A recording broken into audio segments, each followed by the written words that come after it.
Hello everyone, I'm Saket Vajpayee, director of प्रयास physics classes, Dehradun.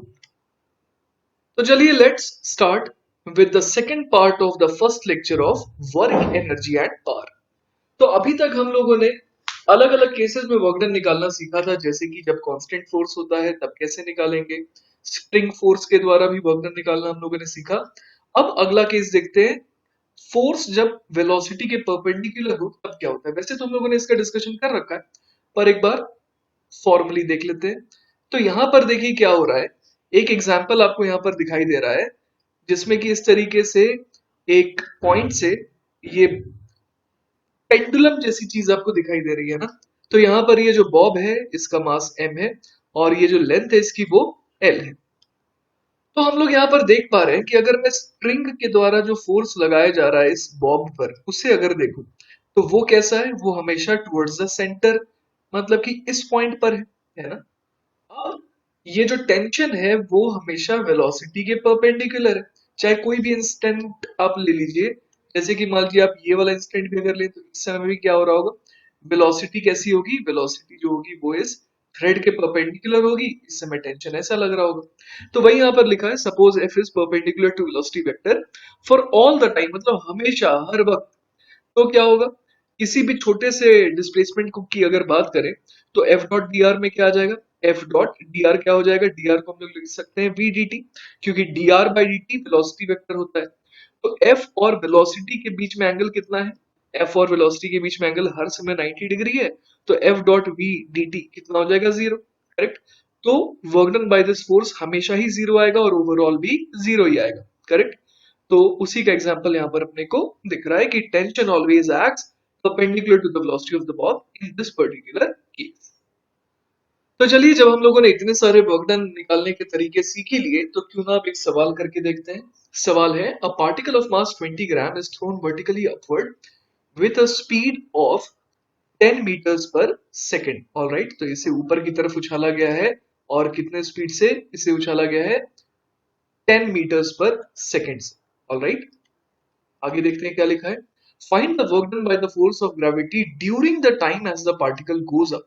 है ना, मान लीजिए इस तरीके से गया गया गया गया गया और यहाँ पर जाकर के रुक गया। इस मोमेंट पर वेलोसिटी इसकी कितनी हो जाएगी, जीरो। तो हमसे पूछा है कि work done by force of gravity बताइए। तो हमें समझ में आ रहा है कि यहाँ पर पूरे जर्नी के दौरान फोर्स ऑफ ग्रेविटी की डायरेक्शन कैसी रही, वो तो हमेशा रही नीचे की तरफ, है ना, क्योंकि जो जी है वो नीचे एक्ट कर रहा है, तो एम जी भी जो है यहाँ पर नीचे एक्ट करेगा हमेशा।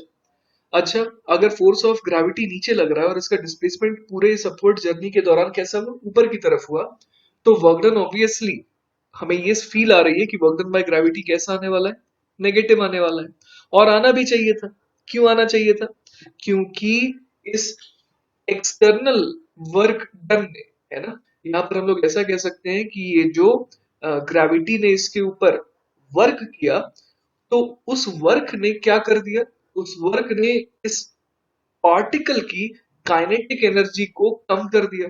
है ना, मतलब उसने इस पार्टिकल से काइनेटिक एनर्जी को खींचा है ना। तो हम लोग यहाँ पर बोल सकते हैं work done by all is equal to change in kinetic energy. है ना, यही तो हम लोगों ने पढ़ा था कि work done by all the forces is equal to change in kinetic energy होता है। ऑब्वियसली यहाँ पर वर्क डन बाय ऑल का मतलब इस पार्टिकल के लिए क्या हो जाएगा, work done by the external forces. तो यहाँ पर इस पर सिर्फ और सिर्फ एक ही फोर्स एक्ट कर रहा है, वो है फोर्स ऑफ ग्रेविटी। तो अगर मैं सिर्फ पार्टिकल को देखूं और उस पर सारे के सारे फोर्सेस देखूं, तो मुझे दिख रहा है कि सिर्फ और सिर्फ फोर्स ऑफ ग्रेविटी एक्ट कर रहा है, जो कि नीचे की तरफ लग रहा है। करेक्ट है। और वो कैसा फोर्स है, कांस्टेंट फोर्स है। तो मैं क्या लिख सकता हूं, m g multiplied by let us से ये जो एच हाइट ये गया है ना, मान लीजिए कि ये एच हाइट ऊपर गया था, ठीक है, वैसे तो उसकी जरूरत नहीं पड़ेगी पर मैं फिर भी लिख दे रहा हूँ, एच हाइट ऊपर गया था। तो m g into h into cos of 180 degree, है ना। ये क्या है, एक तरीके से ये वर्क डन बाय ग्रेविटी है। और वो किसके बराबर आएगा, वो बराबर आएगा चेंज इन काइनेटिक एनर्जी के बराबर। तो हम लोग यहाँ पर लिख सकते हैं कि चेंज इन काइनेटिक एनर्जी कितना हो जाएगा, वो हो जाएगा kinetic energy final minus kinetic energy initial.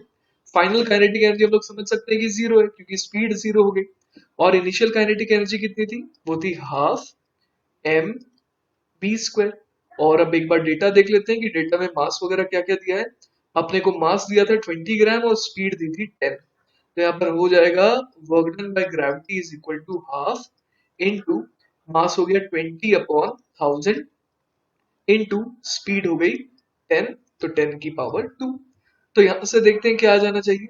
यहाँ से आ जाएगा, यहाँ से 0 से 0, 2 से 2, और ये भी 100 और ये भी 100। तो इसका मतलब ये तो कितना आ गया, यहाँ पर एक माइनस साइन भी आएगा ना। माइनस साइन क्यों आएगा यहाँ पर, क्योंकि ये देखिए यहाँ पर minus half m b square था ना, तो इसीलिए यहाँ पर ये आएगा माइनस में। तो हमारा वर्क डन बाय ग्रेविटी कितना आ गया, हमारा वर्क डन बाय ग्रेविटी आ गया बड़े आराम से -10 जूल, है ना। तो इसका मतलब ये हुआ कि ये जो अर्थ ने जो फोर्स लगाया उस पर, उस फोर्स ने क्या करा, उस फोर्स ने इस पार्टिकल की काइनेटिक एनर्जी को उससे छीन लिया। इसीलिए वर्क डन बाय ग्रेविटी क्या आ रहा है, नेगेटिव में आ रहा है ना। चलिए, तो अब हम लोग बढ़ेंगे अगले टॉपिक की तरफ, जो कि होने वाला है work energy theorem for a system of particle. आइए देखते हैं। चलिए, तो let's start work energy theorem for a system of particles. अब तक तो हम लोगों ने सिर्फ वर्क एनर्जी थ्योरम पढ़ा था फॉर अ पार्टिकल, है ना। हमने क्या पढ़ा था वहां पर, हमने पढ़ा था the total work done on a particle equals the change in its kinetic energy. लेकिन अब मान लीजिए यही लिखा है, consider a system containing more than one particle and suppose the particles exert forces on each other. उसका सबसे common case है कि मान लीजिए मैंने एक पार्टिकल लिया ए, एक पार्टिकल लिया बी। ए के पास पॉजिटिव चार्ज है, बी के पास नेगेटिव चार्ज है। इतना तो हम लोग जानते हैं कि unlike charges they actually attract each other. तो ए पर फोर्स बी लगाएगा और बी पर फोर्स ए लगाएगा, करेक्ट। तो यहां पर अगर मैं इन दोनों को मिला करके ना ये कह दूं कि ये मेरा सिस्टम है, ऑलराइट। इन दोनों को मिला करके मैंने क्या बोल दिया कि दिस इज माय सिस्टम, जिसमें ए भी है और बी भी है। तो ये जो फोर्सेस हैं, एफ ए बी का मतलब क्या हो गया, force on A because of B, और एफ बी ए का मतलब क्या हो गया, force on B because of A. ये दोनों क्या होंगे, ये दोनों कहलाएंगे इंटरनल फोर्सेस, जो कि मैग्नीट्यूड में हम जानते हैं बिकॉज ऑफ, हमने पढ़ रखा है कि न्यूटन थर्ड लॉ में क्या कहा गया था कि जो एक बॉडी दूसरे बॉडी पर फोर्स लगाएगी और इन रिटर्न जो ये दूसरी बॉडी पहली बॉडी पर फोर्स लगाएगी, वो दोनों क्या होंगे, इक्वल एंड ऑपोजिट, ऑलराइट। तो हमें ये पता है कि दोनों का मैग्नीट्यूड फोर्सेस का क्या रहेगा, बिल्कुल सेम रहेगा। अब देखिए क्या लिखा है, because of mutual attraction the particles are accelerated towards each other. बिल्कुल सही बात है, अगर इन दोनों को इस तरीके से छोड़ देंगे तो ये दोनों एक दूसरे को अट्रैक्ट करेंगे और अपनी तरफ खींचेंगे। और हम लोग ये देख पा रहे हैं कि शुरुआत में तो ये दोनों रुके हुए थे, लेकिन जैसे ही हमने छोड़ा तो क्या हुआ, फोर्स लगने के कारण, अगर जैसे नेगेटिव चार्ज को देखें तो इस पे फोर्स लगा, तो फोर्स लगा तो ये एक्सेलरेट होगा। एक्सेलरेट हो रहा है मतलब कि इसकी स्पीड बढ़ रही है। उसी तरीके से सिर्फ आप पॉजिटिव को देखिए, इस पर फोर्स लगा, ये एक्सेलरेट होगा, इसकी स्पीड बढ़ेगी। तो हम लोग देख पा रहे हैं कि म्यूचुअल अट्रैक्शन के कारण क्या हुआ, kinetic energy of the system increases, है ना। यहाँ पर हमने ये चीज अच्छी सी पॉइंट देखी हमने। तो आगे क्या लिखा है, we have not applied any external force on the system yet the kinetic energy has changed. इसका मतलब ये हो गया कि जरूरी नहीं है कि जो सिस्टम की काइनेटिक एनर्जी है वो किस पे डिपेंड करे, एक्सटर्नल फोर्सेस के वर्क डन पे, है ना। हम लोगों ने ये देखा कि इंटरनल फोर्सेस भी जिम्मेदार हो सकते हैं किस चीज के लिए, सिस्टम की काइनेटिक एनर्जी को चेंज करने के लिए। बहुत इंपॉर्टेंट पॉइंट है। अब एक एक करके देखते हैं ए और बी को। देखिए क्या लिखा है, also work done on A by B equals the increase in the kinetic energy of A. ये तो वर्क एनर्जी थ्योरम में हमने पढ़ा है कि अगर थोड़ी देर के लिए मैं सिर्फ ए को देखूं, है ना, तो ए पर कौन सा फोर्स लग रहा है, सिर्फ ये बी जो फोर्स लगा रहा है वो लग रहा है। तो इसका मतलब एफ ए बी, इसी फोर्स के वर्क डन ने क्या किया, इस ए पार्टिकल की काइनेटिक एनर्जी को बढ़ा दिया। वही यहाँ पर लिखा है, work done on A by B equals the increase in the kinetic energy of A. और सिमिलरली हम लोग क्या बोल सकते हैं कि बी के साथ भी यही हुआ, उस पर फोर्स कौन लगाया, ए ने लगाया, और जिसके कारण बी की काइनेटिक एनर्जी तो बढ़नी थी। ये वर्क एनर्जी थ्योरम कहता है, अगर मैं बी को भी एक पार्टिकल की तौर पे देखूं तो, करेक्ट है। तो देखिए यहाँ पर क्या लिखा है, also sorry total work done by both the forces are positive and are added. तो अगर मैं ये देखूं कि work done by the forces, है ना, अगर मैं total work done by the forces निकालूं तो वो क्या आ जा रहा है, overall change in kinetic energy के बराबर। ऐसा क्यों? क्योंकि work done on A because of B, है ना, work done on A because of B किसके बराबर आ रहा है? वो आ रहा है change in kinetic energy of A. इसी तरीके से हम लोग क्या बोल सकते हैं? हम लोग कह सकते हैं कि work done on B because of A, है ना, वो किसके बराबर आ रहा है? वो आ रहा है change in kinetic energy of B. तो इन्हीं दोनों को तो ऐड करके टोटल वर्क डन कहला रहा है सिस्टम ने जो किया। करेक्ट है? तो वही यहां लिखा है total work done by both the forces are positive, क्योंकि ए की भी काइनेटिक एनर्जी बढ़ी, बी की भी काइनेटिक एनर्जी बढ़ी। इसका मतलब work done on A because of B ये भी पॉजिटिव है, और work done on B because of A ये भी पॉजिटिव है। तो ये दोनों ही इंटरनल फोर्सेस के कारण जो वर्क डन आए वो कैसे हैं? दोनों ही पॉजिटिव हैं, और अगर दोनों को ऐड कर दे तो वो किसके बराबर आ रहा है?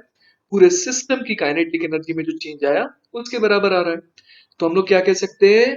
Hence the change in kinetic energy of the system is equal to the work done on the system by the external as well as the internal forces। External के कारण तो हम लोग जानते ही हैं कि काइनेटिक एनर्जी में चेंज आएगा ही, लेकिन हम लोगों ने अब ये भी देख लिया कि इंटरनल फोर्सेस के कारण भी क्या हो सकता है? Kinetic energy of the system में परिवर्तन आ सकता है। तो इसीलिए हम लोग एक बहुत ज्यादा इंपॉर्टेंट स्टेटमेंट पर पहुंच गए, that is work done by all is equal to change in kinetic energy. मतलब दुनिया भर के जैसे भी फोर्सेस हो उन सब का वर्क डन आप ले लीजिए जो कि उस सिस्टम पर एक्ट कर रहा है, चाहे वो एक्सटर्नल हो चाहे इंटरनल हो, वो आपको क्या दे देगा? Change in kinetic energy. तो ये ध्यान रखिएगा, ये बहुत इंपॉर्टेंट है ना। Work done by all is equal to change in kinetic energy. All right, तो अब आ जाते हैं इतनी पढ़ाई करने के बाद अगले सवाल पे। सवाल कह रहा है a force capital F is equal to 10 plus 0.5x acts on a particle in the x direction where f is in newton and x is in meters. Find the work done by this force during a displacement from x equal to 0 to x equal to 2 meters. All right, तो चलिए हमारे को simply ये पता है कि कैसा भी फोर्स हो, डी डब्ल्यू हमेशा कैसे लिख सकते हैं हम लोग? हम लोग लिख सकते हैं एफ वेक्टर डॉट, यहाँ पर जैसे डिस्प्लेसमेंट जो है वो सिर्फ एक्स के लॉन्ग है, तो हम लोग यहाँ पर लिख सकते हैं integration of F dot D x. Correct है? तो अब क्या करना है हमारे को? टोटल वर्क डन निकालना है ना। तो टोटल वर्क डन निकालने के लिए क्या करेंगे? टोटल वर्क डन हो जाएगा, इंटीग्रेशन की माला पहना दीजिए इस तरीके से। तो यहाँ पर वर्क डन कितना आ जाएगा? ये आ जाएगा इंटीग्रेशन ऑफ, फोर्स को लिख देते हैं 10 प्लस 0.5x, और आगे क्या आ जाएगा? आगे dx आ जाएगा, और यहाँ पर लिमिट क्या रखेंगे? 0 से लेकर के 2 रखेंगे। समझ पा रहे हैं आप बात को? यहाँ पर हुआ कि अगर मैं डायग्रामेटिकली आपको दिखाऊं तो यहाँ पर कुछ ऐसा हुआ है कि मान लीजिए कि एक पार्टिकल था, उस पर फोर्स कैसा लग रहा है? फोर्स लग रहा है इस डायरेक्शन में ना, यहाँ पर पार्टिकल था, और फोर्स का मैग्नीट्यूड कितना था? वो था 10 प्लस 0.5x, और इसकी डिस्प्लेसमेंट कहां से कहां हुई? x इक्वल टू 0 से हुई से x इक्वल टू 2 तक। तो हम लोगों ने बेसिकली किया क्या? हम लोग किसी भी x पर गए, है ना, और वहां पर हम लोगों ने देखा कि फोर्स कितना लग रहा है? 10 प्लस 0.5x। अब वहां से हम लोग थोड़ा सा आगे और गए, dx और आगे चले गए। तो dx और आगे गए तो छोटा सा वर्क डन मिला, वो की था जो कि कितना था? f dot dx। और वैसे सारे छोटे छोटे वर्क डन को हम लोगों ने ऐड कर दिया तो हमारे को टोटल वर्क डन मिल जाएगा। क्लियर है? तो चलिए सिंपली इसे अब सॉल्व कर लेते हैं। ये कितना हो जाएगा? इंटीग्रेशन ऑफ 10 dx हो जाएगा 10x, और 0.5x dx का हो जाएगा, ये हो जाएगा प्लस 0.5 एक्स स्क्वायर बाई 2, और लिमिट अब अपने को भरनी है कहां से कहां तक? 0 से 2 तक की। तो चलिए देखते हैं क्या आ रहा है। ये आ रहा है 20 प्लस, ये कितना हो जाएगा? ये हो जाएगा ऑलरेडी 4 नीचे था, 4 ऊपर आ गया तो ये 1 हो गया, राइट। 0 भरने पर तो गायब ही हो जाएगा। तो वर्क डन बराबर हमारा कितना आ गया? 21 जूल। जूल क्यों? क्योंकि सारी चीजें एसआई यूनिट में थी। चलिए ये तो एक मेथड था इसे सॉल्व करने का। एक और मेथड मैं दिखाता हूं आपको, ग्राफिकल मेथड है ना। अपने को फोर्स दिया हुआ था F was equal to 10 plus 0.5x, तो उसका मैंने ग्राफ बना दिया, है ना। तो यहाँ पर x इक्वल टू जब 0 था तो फोर्स की वैल्यू 10 थी, और यहाँ से ये इस तरीके से आगे बढ़ता जा रहा है, जैसे जैसे x बढ़ रहा है वैसे वैसे फोर्स भी लीनियरली बढ़ता जा रहा है। ऑलराइट, तो अब मुझे क्या चाहिए था, मुझे ये पता है कि वर्क डन क्या होता है। वर्क डन होता है इंटीग्रेशन ऑफ एफ डीएक्स, है ना, इस केस में यही हो जाएगा। तो मुझे ये समझ में आ रहा है कि ये जो quantity I integration of F dx, वो बेसिकली क्या बता रहा है मुझे, एरिया, है ना। कौन सा एरिया बता रहा है, एरिया अंडर द कर्व बता रहा है, from x equal to 0 to x equal to 2। मान लेते हैं कि ये जो 2 है वो यहाँ पर था, ये x बराबर 2 था, और ये तो x बराबर 0 था ही। तो इसके बीच में जो भी एरिया आ रहा है, यही एरिया हमारा आंसर होगा। तो चलिए मैथमेटिक्स के थ्रू इसे देखते हैं कि कैसे एरिया निकाल करके आंसर वही आएगा। हम लोग जानते हैं कि ये क्या बन गया, एक, ये बन गया एक ट्रेपीजियम, और इसका जो एरिया होता है वो कितना होता है, वो होता है half of sum of parallel sides into distance between them. तो हाफ ऑफ पैरेलल साइड्स तो ये दोनों है ना। तो x इक्वल टू 2 पर एक बार चेक कर लेते हैं फोर्स कितना आना चाहिए। x इक्वल टू 2 भरने पर फोर्स आ जाएगा 11, राइट, क्योंकि 0.5 इंटू हाफ, सॉरी 0.5 इंटू 2 कितना हो जाएगा, वो हो जाएगा 1। तो फोर्स यहाँ पर आ जाएगा 11, है ना। तो पैरेलल साइड्स का सम कितना हो गया, 11 प्लस 10 विच इज 21। तो ये हो गया half of sum of parallel sides multiplied by distance between them, कितना हो गया, वो तो 2 हो गया। तो हमारा आंसर देखिए कितना आ गया, हमारा आंसर आ गया 21 joule.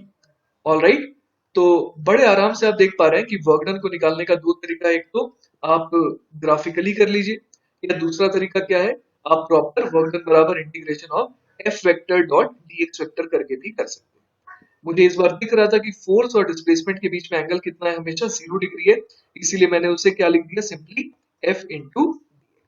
All right, all right, so next let's move on to the next question. और अगला सवाल है, a water pump lifts water from a level 10 meter below the ground. Water is pumped at a rate of 30 kilogram per minute with negligible velocity. Calculate the minimum horsepower the engine should have to do this. All right, तो हमारे को ये समझ में आ रहा है कि इस वाटर पंप ने किया क्या। इस वाटर पंप ने बेसिकली 10 मीटर गहराई से, है ना, मान लीजिए कि ये सरफेस है, ठीक है, तो यहां से उसने 10 मीटर नीचे से, ये मैंने 10 मीटर दिखा दिया यहाँ पर, 10 मीटर नीचे से इसने पानी को ऊपर की तरफ पंप करवाया। ऑलराइट, तो और किस रेट से करवाया, उसने करवाया 30 केजी पर मिनट। अगर 30 केजी पर मिनट को थोड़ा और बेटर फॉर्मेट में कन्वर्ट करना चाहें, तो हमें ये दिख रहा है कि कितना मास पर सेकंड आया। 1 मिनट का मतलब हो गया 60 सेकेंड्स में 30 केजी आया। ऑलराइट, तो 1 सेकेंड में कितना आया, 1 सेकेंड में आया 30 अपॉन 60, इतना किलोग्राम आया। तो ये कितना हो गया, हाफ। तो एक तरीके से हमें ये समझ में आ रहा है कि हर सेकंड में कितना मास ऑफ वाटर ऊपर जा रहा है, हाफ के जी। ऑल राइट, लेकिन एक चीज आप देखिए कि यहां पर जो पंप है उसने इस आधे किलो पानी को कोई वेलोसिटी नहीं प्रोवाइड कराई, जिसका मतलब कि उसने कोई काइनेटिक एनर्जी नहीं प्रोवाइड कराई, ठीक है। तो हम लोग समझ पा रहे हैं यहां पर कि अगर इस हाफ के जी पानी पर, मैं हाफ के जी बार बार क्यों कह रहा हूं, क्योंकि मैं पर सेकंड की बात कर रहा हूं, क्योंकि यहां पर मुझे पावर निकालना है ना, पावर निकालना है। और पावर का मतलब होता है कि जो भी हम लोग काम कर रहे हैं, एनर्जी हो गया, वर्क हो गया, वो पर सेकंड के लिए बात कर रहे हैं। तो हमें क्या करना है, हमें ये देखना है कि हाफ के जी वाटर को कितना ऊपर ले जाना है, 10 मीटर्स ऊपर ले जाना है, करेक्ट। और 10 मीटर्स इस तरीके से ऊपर ले जाना है कि उसकी स्पीड जो है वो क्या रहे, नेग्लिजिबल रहे, मतलब कि एक्सेलरेशन कैसा होना चाहिए, 0, करेक्ट है। तो हम लोग यहां पर समझ सकते हैं कि यहां जो वाटर पंप है वो इस पानी पर एग्जैक्टली कितना फोर्स ऊपर लगा रहा होगा, वो एग्जैक्टली उतना ही फोर्स ऊपर लगा रहा होगा जितना इस पर फोर्स लग रहा है, फोर्स ऑफ ग्रेविटी, है ना। तो mg जो है इसके लिए कितना हो जाएगा, हाफ इंटू 10, करेक्ट है ये बात, क्योंकि ये जो पानी है इस पर कौन सा फोर्स लग रहा है, उसको तो सिर्फ नीचे फोर्स ऑफ ग्रेविटी ही लग रहा है। तो अगर इतना ही फोर्स ऊपर लगाए कौन, ये वाटर पंप लगाए, तो क्या होगा, ये एकदम नेग्लिजिबल स्पीड से क्या होगा, ऊपर की तरफ लिफ्ट होगा। आप कंफ्यूज ना होइए, ऐसा मत समझिए कि अगर कोई ऑब्जेक्ट है उस पर मैं फोर्स F बराबर mg ऊपर लगा रहा हूं और नीचे भी mg लग रहा है तो वो हिलेगा ही क्यों?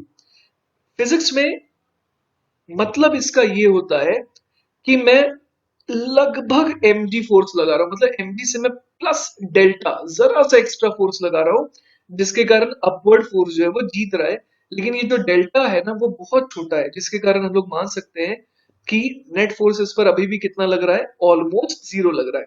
अब ऑलमोस्ट जीरो लगेगा तो क्या होगा, ये ऊपर तो आएगा ही। क्लियर है ये बात?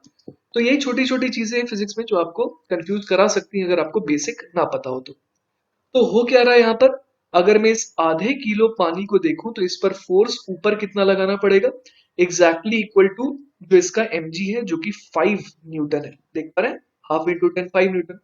तो फोर्स जो इस पर पंप लगा रहा है वो लगा रहा है 5 न्यूटन का ऊपर की तरफ। और कितना डिस्टेंस ट्रेवल करवा रहा है इसे, 10 मीटर्स ट्रेवल करवा रहा है। तो वर्क डन, और ऊपर से ये कैसा वर्क डन है, ये पर यूनिट टाइम है। कैसे पता मुझे, क्योंकि मैंने यूनिट सेकंड लेकर के किया है। तो work done per unit time by the pump है ना, वो कितना हो गया, वो हो गया फोर्स 5 न्यूटन लग रहा है और डिस्प्लेसमेंट फोर्स की डायरेक्शन में ही 10 मीटर का हुआ, तो 5 इंटू 10, तो ये कितना आ गया, 50 वॉट। क्लियर है ये बात? तो यहां तक तो हमने क्या निकाल लिया कि इस ये जो हमारा जो वाटर पंप था इसके पास कितना मिनिमम पावर होना चाहिए वो निकाल लिया। लेकिन अब हमें जो है हॉर्स पावर बताना है ना, तो अपने को यूनिट में थोड़ा सा चेंज लाना पड़ेगा। हम लोग जानते हैं कि 746 watt is equal to 1 horse power. तो 50 वॉट की वैल्यू कितनी होगी, वो हो जाएगी 1/746 मल्टीप्लाइड बाय 50 हॉर्स पावर। तो अब बस इसी की वैल्यू अपने को निकालनी है। तो 50/746 करके देखते हैं कितना आता है। तो अगर मैं इसे डिवाइड करूं तो जवाब आ जाएगा 6.6 इंटू 10 की पावर -2 हॉर्स पावर। ऑलराइट, तो ये जो है इतना मिनिमम हॉर्स पावर तो इंजन का होना ही पड़ेगा। अच्छा, एक और चीज यहाँ लिखी है, डिफाइंड बाय जेम्स वॉट। तो ये जो हॉर्स पावर वाली यूनिट है इसको डिफाइन किया गया था जेम्स वॉट के द्वारा। और उस समय जो है, जैसा कि मैंने पिछले लेक्चर में भी बताया था, ये जो घोड़ा गाड़ी थी वो बहुत ही प्रचलित थी, तो इसीलिए लोग हॉर्स पावर यूनिट देना पसंद किए। Alright, so let's move on to the next question. अगला सवाल है, a particle is moving along x-axis under the action of a force F, which varies with its position x as F proportional to 1/x की power 1/4. Find the variation of power due to this force with x. तो basically अपने को force कितना दिया है, force दिया है some k multiplied by x to the power -1/4। Correct है यहाँ तक? फोर्स इस तरीके का कुछ दिया हुआ है, k मैंने कोई रैंडम कांस्टेंट मान लिया। अब हमें क्या बताना है, हमें पावर निकालना है as a function of x. चलिए तो सोचते हैं कि कैसे ऐसे सवालों में आगे बढ़े। हम लोग जानते हैं, मैंने जैसा आपको सिखाया भी है, पावर बराबर क्या होता है, पावर बराबर होता है एफ डॉट वी। करेक्ट है ये बात? तो पावर होता है एफ डॉट वी, पावर चाहिए एक्स के टर्म्स में, फोर्स ऑलरेडी है एक्स के टर्म्स में, तो बेसिकली सवाल बहुत आसान हो गया, अपने को स्पीड चाहिए एक्स के टर्म्स में। समझ पा रहे हैं बात को? तो मुझे पता है कि फोर्स को और क्या लिख सकते हैं, फोर्स को लिख सकते हैं m v dv by d x, और वो किसके बराबर आ जाएगा, के एक्स की पावर -1/4। ऐसा मैंने क्यों करने का सोचा, क्योंकि मुझे v चाहिए as a function of x, इसीलिए मैंने f को m dv बाई dt लिखना नहीं सोचा, मैंने सोचा कि f को m v dv by dx लिख देते हैं। तो चलिए यहां से इंटीग्रेट करने की कोशिश करते हैं, क्या आ जाएगा, v dv बराबर कितना आ जाएगा, k अपॉन m x की power -1/4 into D x. Correct है यहां तक? तो अब जो है इसको इंटीग्रेट कर देते हैं। x की वैल्यू जब जीरो थी तो हमें वेलोसिटी की वैल्यू जीरो लेनी पड़ेगी, क्योंकि सवाल में कुछ भी गिवन डेटा इस तरीके का नहीं है ना। सवाल में सिंपली क्या लिखा है कि particle is moving under the action of a force, तो हमें ये मजबूरन मानना पड़ेगा कि ये पार्टिकल शुरुआत में रुका हुआ रहा होगा और सिर्फ इसे किस फोर्स के कारण एक्सपोज किया गया, इसे एक्सपोज किया गया with the force F। Alright, तो यहां पर हम लोग देख सकते हैं कि जब x की वैल्यू जीरो थी तो हमें वेलोसिटी जीरो लेनी होगी, और किसी भी x पर अगर आ जाए तो मान लेते हैं उस समय वेलोसिटी v हो गई। तो लेफ्ट हैंड साइड क्या बन गया, वो बन गया v स्क्वायर अपॉन 2, राइट। और राइट हैंड साइड क्या बन गया, वो बन गया k बाय m। अच्छा x की पावर -1/4 का इंटीग्रेशन क्या हो जाएगा, वो हो जाएगा x की पावर -1/4 प्लस 1 अपॉन -1/4 प्लस 1, और इस पूरे में लिमिट भर देंगे 0 से लेकर के x तक। ठीक है, तो चलिए इसको और आगे देखते हैं सॉल्व करके।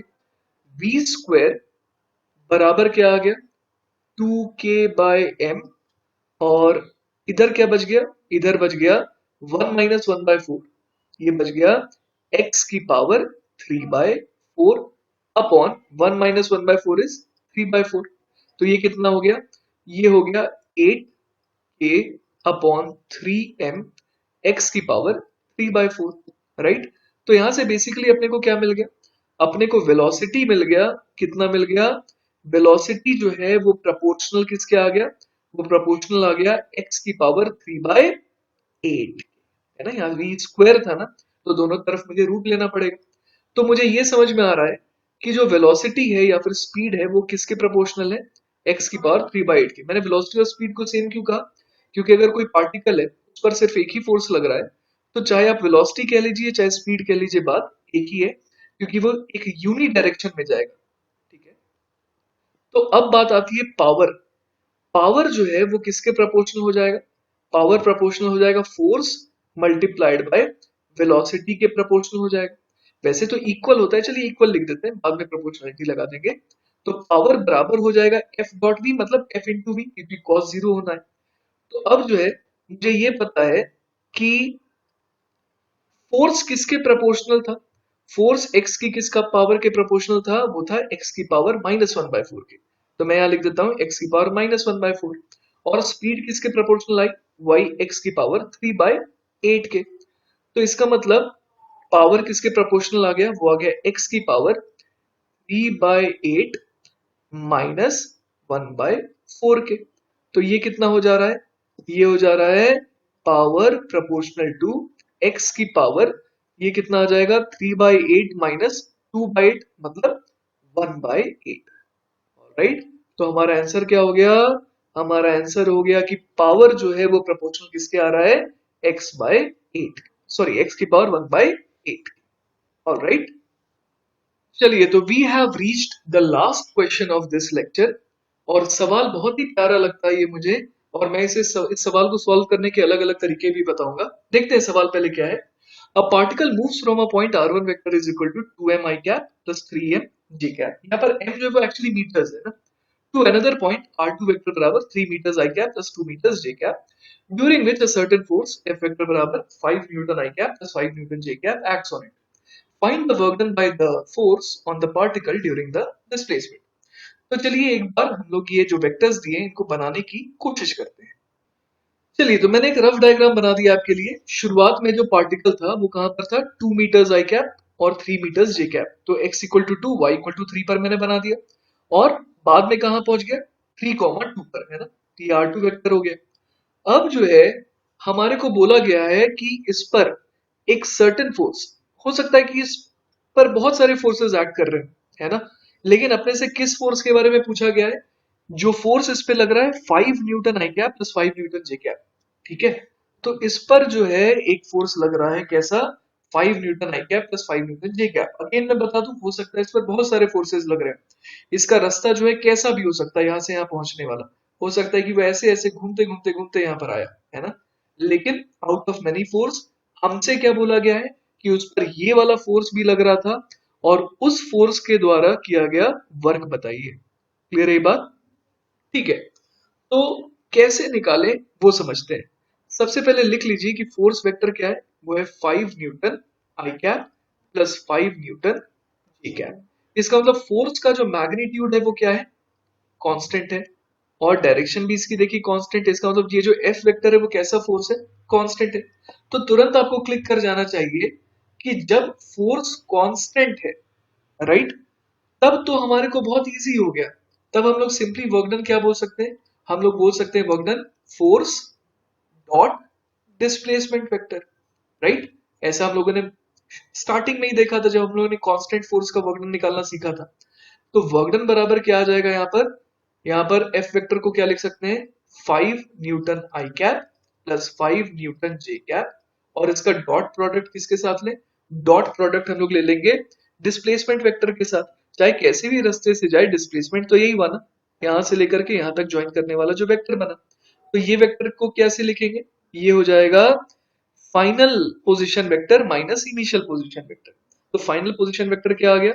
3i cap plus 2j cap, minus क्या कर देंगे?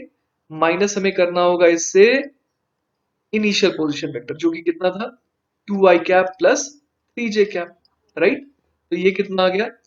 5 Newton i cap plus 5 Newton j cap. इसका डॉट लेना है किसके साथ? इसका डॉट लेना है 3 - 2 i कैप, और 2 - 3 ये हो जाएगा -j कैप, राइट। तो चलिए देखते हैं डॉट प्रोडक्ट कितना आ रहा है। डॉट प्रोडक्ट आ रहा है 5 5, ये तो 5 हो गया, और 5 इंटू माइनस, ये तो -5 हो गया। अच्छा, वर्क डन आ गया कैसा? 0 आ गया। ऑल राइट, तो ये जो फोर्स है इसका वर्क डन एग्जैक्टली कितना आ रहा है? 0 आ रहा है। ऑल राइट, तो चलिए अब अलग अलग मेथड भी देखते हैं इसको सॉल्व करने के। तो चलिए अगला बेसिक मेथड देखते हैं इसे सॉल्व करने का। अगला मेथड है मेथड 2, है ना। मेथड 2 में हम लोग बोल सकते हैं कि शुरुआत बिल्कुल बेसिक से करते हैं। डी डब्ल्यू बराबर क्या हो जाएगा? F dot D R vector, है ना, फोर्स डॉट डिस्प्लेसमेंट। तो डी डब्ल्यू बराबर कितना आ जाएगा? फोर्स कितना है? फोर्स है 5i cap plus 5j cap, है ना, सारी चीजें ऐसा यूनिट में है। और डिस्प्लेसमेंट, जब हम लोग छोटा सा डिस्प्लेसमेंट डी आर वेक्टर कह रहे हैं ना, तो हम लोग बोल सकते हैं कि डी आर वेक्टर क्या हो जाएगा? वो हो जाएगा डी एक्स आई कैप प्लस डी वाई जे कैप। बात समझ में आ रही है? ये मैंने कैसे कह दिया? मान लीजिए कि कोई भी डिस्प्लेसमेंट हुआ, मान लीजिए ये हमारा डी आर वेक्टर है, ठीक है। तो इस डी आर वेक्टर को दो कंपोनेंट में तो तोड़ा ही जा सकता है ना। एक हो जाएगा डी एक्स आई कैप और एक हो जाएगा डी वाई जे कैप। क्लियर है बात? तो इसी तरीके से मैंने डी आर वेक्टर को क्या लिख दिया? डी एक्स आई कैप प्लस डी वाई जे कैप। तो डी डब्ल्यू बराबर कितना आ गया? डी डब्ल्यू बराबर आ गया 5 dx, और यहां पर आ गया प्लस 5 dy, है ना। ये तो डी डब्ल्यू आ गया। तो अब चलिए इसे इंटीग्रेट करते हैं। वर्क डन बराबर आ जाएगा integration of 5 dx plus integration of 5 dy। x की लिमिट क्या रखेंगे? शुरुआत में x कितना था? शुरुआत में x था x बराबर 2, और बाद में x कितना हो गया? वो हो गया x बराबर 3। शुरुआत में y कितना था? वो था 3, और बाद में y कितना हो गया? 2। तो चलिए देखते हैं सॉल्व करके कितना जा रहा है। वर्क डन बराबर आ रहा है 5 मल्टीप्लाइड बाय dx का इंटीग्रेशन x, और अंदर क्या हो गया? 3 - 2 प्लस 5 टाइम्स अंदर क्या आ गया? 2 - 3। तो 5 × 1 5, 5 × -1 -5, तो फिर से 0 आ गया, और आना भी चाहिए था, है ना। एक ही सवाल को जब हम लोग सॉल्व कर रहे हैं तो अलग अलग तरीके से अलग अलग आंसर थोड़ी आएगा। क्लियर है? ऑल राइट, तो अब आ जाते हैं इसको सॉल्व करने के एक और मेथड पे, मेथड नंबर 3। मैंने ये देख लिया कि यहाँ पर जो फोर्स है वो कैसा है? कांस्टेंट फोर्स है। तो हम लोगों ने स्टार्टिंग में ही पढ़ लिया था कि कांस्टेंट फोर्स का जो वर्क डन है वो पाथ डिपेंडेंट नहीं आ रहा था, है ना। तो इसका मतलब ये हो गया कि ये किसी भी रास्ते को चुने, वर्क डन सेम आना है। तो मैंने अपनी सुविधा अनुसार एक ऐसा रास्ता चुना जिसमें वर्क डन निकालना मेरे लिए बहुत इजी रहे। जैसे कि मैंने सबसे पहले क्या माना कि ये जो पार्टिकल है नीचे आया, फिर यहां से आगे गया। ऐसा मैंने क्यों माना? क्योंकि आप अभी देख लेंगे फोर्स जो लग रहा है इस पर वो कैसा लग रहा है। एक तो फोर्स लग रहा है 5 न्यूटन आगे की तरफ, मतलब पॉजिटिव एक्स एक्सिस की तरफ, और एक और फोर्स लग रहा है इस पर किस डायरेक्शन में? ऊपर की तरफ, है ना, बाई डायरेक्शन में। तो ये हो गया 5 न्यूटन जे कैप। तो जब ये पार्टिकल जो है ना, कितना नीचे आया? ये जब 1 मीटर नीचे आया, तो आई कैप वाले फोर्स का तो वर्क डन नहीं काउंट होगा। क्यों नहीं काउंट होगा? क्योंकि ये जो आई कैप वाला फोर्स है वो तो इस डिस्प्लेसमेंट के परपेंडिकुलर है, राइट। तो हम लोग समझ पा रहे हैं कि जब ये सिर्फ नीचे आया तो कौन से फोर्स का वर्क डन आएगा? ये 5 न्यूटन जे कैप का। और वो भी कैसा आएगा? फोर्स लग रहा है ऊपर, डिस्प्लेसमेंट नीचे। तो वर्क डन जो है इस पहले फोर्स के कारण कैसा आ जाएगा? मतलब वाई वाले के कारण वो आ जाएगा -5 × 1। क्यों? जैसा कि मैंने बताया, फोर्स ऊपर है और डिस्प्लेसमेंट नीचे है। अब बात करते हैं वर्क डन बिकॉज ऑफ ये जो एक्स डायरेक्शन वाला फोर्स है। जब ये इस पॉइंट पर पहुंच गया और अब यहां से यहां पहुंचना चाह रहा है ना, 3, 2 तक आना चाह रहा है, तो अगेन यहां से यहां तक की दूरी कितनी है? 1 है। तो फोर्स कितना लग रहा है 5 और डिस्प्लेसमेंट कितने का हुआ, वो भी हुआ कितने का 1 का हुआ। तो हम लोग समझ पा रहे हैं कि इस बार फोर्स और डिस्प्लेसमेंट के बीच में एंगल 0 डिग्री है, तो वर्क डन कितना आ जाएगा 5 इंटू 1 मतलब 5। ऊपर आया था -5, नीचे आ गया +5, तो टोटल वर्क डन कितना आ गया, वर्क डन आ गया 0। तो तीन अलग अलग मेथड से मैंने आपको बताया और तीनों ही मेथड का अपना अपना सिग्निफिकेंस है। आपको चूज नहीं करना है कि कौन सा मेथड आपको अच्छा लग रहा है, क्योंकि तीनों ही मेथड अलग अलग सवालों में आपकी हेल्प कर सकते हैं। तो ऑल राइट, आई होप कि आपको ये लेक्चर समझ में आया होगा। इसमें हम लोगों ने वर्क डन निकालना सीखा एक तो, उसके अलावा पावर के भी सवाल किए, ठीक है, और इसके अलावा हम लोगों ने इस कांस्टेंट फोर्स के केस में वर्क डन निकालने के तीन अलग अलग मेथड भी समझे, है ना। तो इस वर्क डन वाले टॉपिक को अच्छे से रिवाइज करिएगा, क्योंकि जब आप किसी भी आगे आने वाले चैप्टर्स में आएंगे तो वर्क डन का बहुत बड़ा रोल है। ऐसा ये बिल्कुल भी नहीं है कि वर्क डन आपने अभी ही पढ़ा और ये खत्म हो गया, नहीं। वर्क डन का हमेशा रोल आएगा, चाहे आप इलेक्ट्रोस्टैटिक्स पढ़ें, चाहे आप कोई भी चैप्टर पढ़ें 11th हो या 12th का, आपको वर्क डन निकालना आना ही चाहिए, है ना। इवन मैं आपको बता दूं थर्मोडायनेमिक्स में भी वर्क डन का बहुत बड़ा रोल है, ठीक है। तो चलिए प्रैक्टिस करते रहिए, अब मिलेंगे हम लोग नेक्स्ट लेक्चर में। Till then keep practising, bye bye.